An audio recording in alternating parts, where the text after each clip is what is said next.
Dhaka university সহ বাংলাদেশের বেশিরভাগ পাবলিক ভার্সিটিতেই যেখানে জিকে আছে সেইখানে মূলত দুইটা পার্টে পরীক্ষা হয়।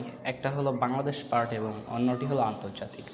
তো বাংলাদেশ পার্টটা মোটামুটি মনে রাখা সবার কাছে সহজ হলেও জিকে যে আন্তর্জাতিক পার্টটা আছে এইখানেই প্রতি বছরই শিক্ষার্থীদেরকে মোটামুটি সাফার করতে দেখা যায়। কারণ বাংলাদেশ সম্পর্কে আমরা ছোটোবেলা থেকেই অনেক কিছু পড়ে আসি, কিন্তু আন্তর্জাতিক পার্টে অনেক নতুন নতুন টার্মসগুলোর সাথে আমাদেরকে যেহেতু পরিচিত হতে হয়, সেই জন্য এইগুলা মনে রাখা তুলনামূলক একটু কঠিন হয়ে যায়। তো যদি এইচএসসি লাইফ থেকেই আমরা মোটামুটি একটু ধারণা থাকে আমাদের এই সব সম্পর্কে, তাহলে আশা করি অ্যাডমিশনের সময় সমস্যা না হওয়ারই কথা। তো দেখা যাক।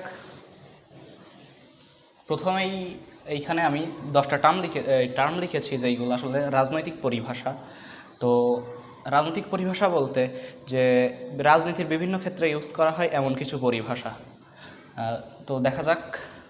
প্রথমেই আছে বাফার স্টেট।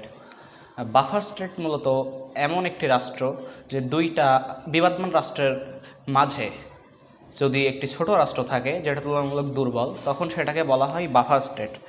উদাহরণস্বরূপ আমরা বলতে পারি যে ফ্রান্স এবং জার্মানির ভিতরে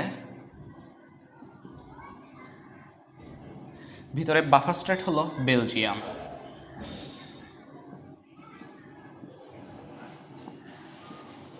একইভাবে চীন এবং ভারতের ভিতরে যদি আমরা নেপালকে চিন্তা করি, তাহলে নেপাল হলো একটা বাফার স্টেট। তো এটাই মূলত বাফার স্টেট, যে দুইটা শক্তিশালী রাষ্ট্রের মাঝে একটি দুর্বল রাষ্ট্র, বিবাদমান দুইটা শক্তিশালী রাষ্ট্রের মাঝে। স্যাটেলাইট স্টেট, এরপরে আসে স্যাটেলাইট স্টেট।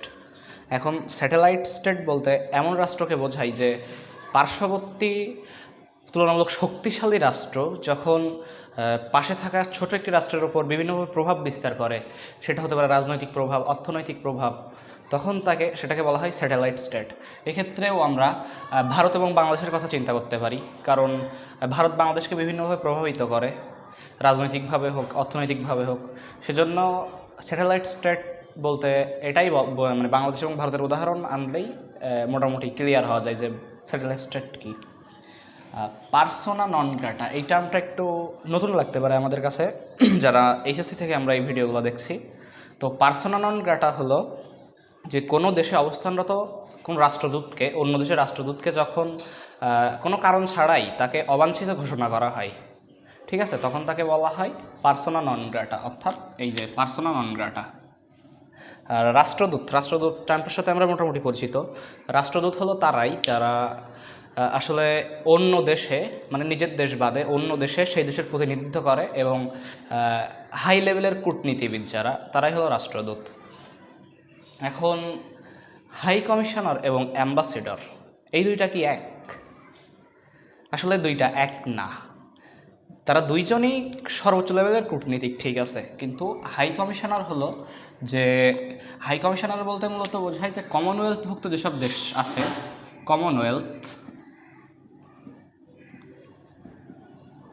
কমনওয়েলথ কি? কমনওয়েলথ হলো যে ব্রিটিশরা যেসব দেশকে শাসন করত, সেই দেশগুলোর একটি সংগঠন হলো কমনওয়েলথ। তো কমনওয়েলথভুক্ত যেসব দেশের রাষ্ট্রদূত, তাদেরকে বলা হয় হাই কমিশনার। আর অ্যাম্বাসেডর হলো জাতিসংঘভুক্ত দেশের রাষ্ট্রদূতদেরকে বলা হয় অ্যাম্বাসেডর, জাতিসংঘভুক্ত। দুইজনই মূলত রাষ্ট্রদূত বা অ্যাম্বাসেডর। এখানে অ্যাম্বাসেডর জাতিসংঘে, জাতিসংঘের দেশগুলোর ভিতরে যে রাষ্ট্রদূতগুলা কাজ করে, তাদেরকেই বলা হয় মূলত অ্যাম্বাসেডর। চার্জ দ্য অ্যাফেয়ার্স মূলত যে কোনো একটি দেশের হাই কমিশনার বা রাষ্ট্রদূতের বা অ্যাম্বাসেডর অনুপস্থিতিতে যে অন্য একজনকে যখন দায়িত্ব দেওয়া হয়, যে তার থেকে নিচের পদে যে থাকে, তাকে যখন দায়িত্ব দেওয়া হয়, তখন তাকে বলা হয় charge the affairs.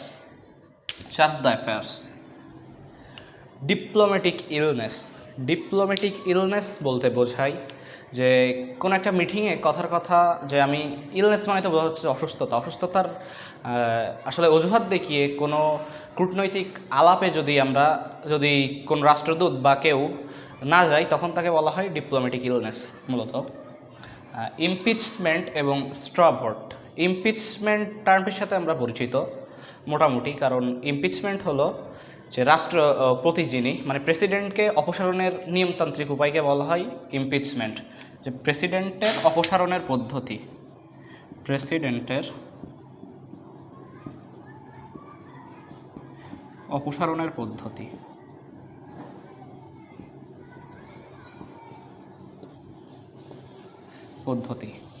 Straw vote.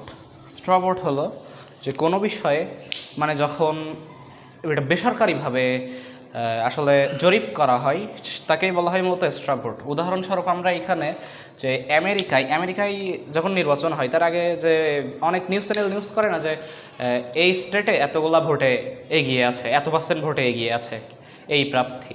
তো এই যে হিসাবটা করা হয় এটা মূলত গণমাধ্যম করে থাকে।